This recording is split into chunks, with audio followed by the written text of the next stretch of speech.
नमस्कार। अक्सर बीमा कंपनी से दिक्कतें होती हैं, है ना? चलिए समझते हैं कि शिकायतों का हल कैसे निकालें। मान लीजिए इंश्योरेंस क्लेम रिजेक्ट हो गया। ऐसे में पॉलिसी होल्डर्स क्या करें? आगे क्या रास्ते हैं? और ये बहुत लोगों के साथ होता है। पर अच्छी बात यह है कि पॉलिसी होल्डर्स के पास कई ऑप्शंस होते हैं।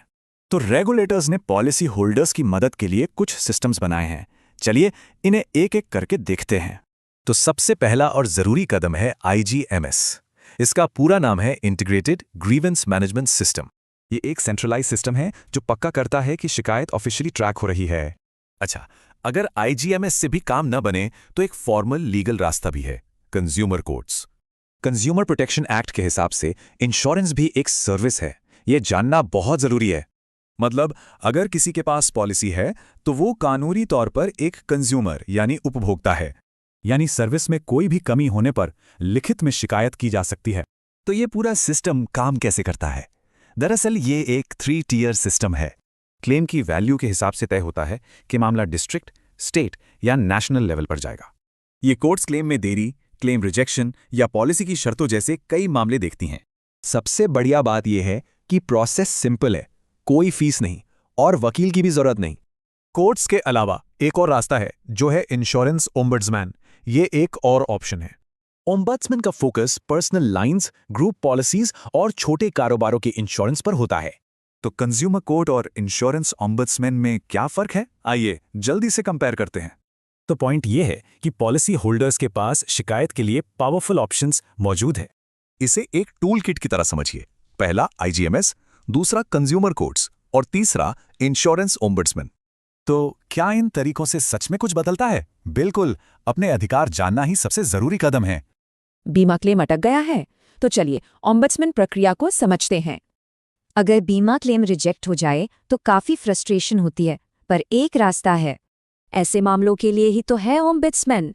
ये एक निष्पक्ष और आधिकारिक मध्यस्थ होता है।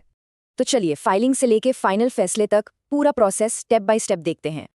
ठीक है, तो सबसे पहला और सबसे जरूरी स्टेप है शिकायत दर्ज करना। हाँ, पर ओम्बड्समैन से पहले सीधी शिकायत बीमा कंपनी को करनी होती है। ये डेडलाइंस बहुत जरूरी हैं। क्लेम रिजेक्ट होने के 1 साल के अंदर शिकायत करनी होगी। शिकायत एकदम डिटेल्ड होनी चाहिए और साथ में सारे सपोर्टिंग डॉक्यूमेंट्स भी। और ध्यान रहे, ये मामला किसी कोर्ट या आर्बिट्रेशन में पेंडिंग नहीं होना चाहिए। तो शिकायत फाइल होने के बाद ओम्बड्समैन एक मीडिएटर की तरह काम करता है। ये प्रोसेस काफी तेज है। सिर्फ 1 महीने में ओम्बड्समैन अपनी सिफारिश दे देता है। इस सिफारिश की एक कॉपी शिकायतकर्ता और बीमा कंपनी दोनों को भेजी जाती है। अब इसे मानने के लिए शिकायतकर्ता के पास 15 दिन का वक्त होता है। अच्छा, अगर सिफारिश से बात न बने तो मामला फाइनल अवार्ड की तरफ जाता है। सिफारिश और अवार्ड में एक बहुत बड़ा फर्क है जो समझना जरूरी है। अवार्ड की मैक्सिमम रकम 30 लाख रुपए हो सकती है, इसमें खर्चे भी शामिल हैं। सारे डॉक्यूमेंट्स मिलने के बाद 3 महीने के अंदर अंदर फाइनल अवार्ड आ जाता है। और इस प्रोसेस की सबसे बड़ी बात, ये अवार्ड बीमा कंपनी पर बाइंडिंग होता है।